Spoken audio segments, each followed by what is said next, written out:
Okay, on the 66 Bird, we're gonna get some of this stuff in here and get it cleaned up so I can get it painted. So we got that. This. I'll put this plate in. I'll start getting these washed up here.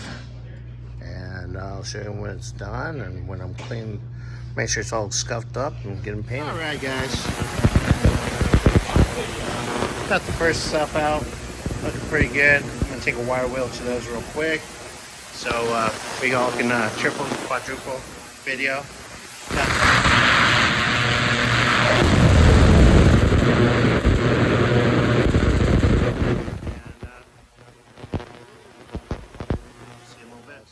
Got these pretty much cleaned up, sprayed off.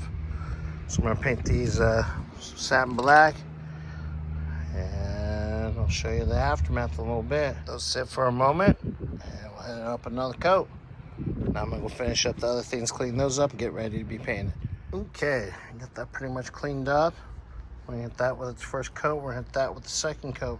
I'm gonna give you guys a pause and paint them up real quick. Okay. First coat, we'll have to put a second coat on that in a few minutes. And that's a nice good second coat. And we'll get them flipped in here in a little bit. Hey guys, this got a second coat. It's been baking in the sun. Been talking to Bobby, this is supposed to be cast iron, not black. So I gotta clean that off real quick. But we got this guy. So we're gonna start hitting it up with cast iron and going from there.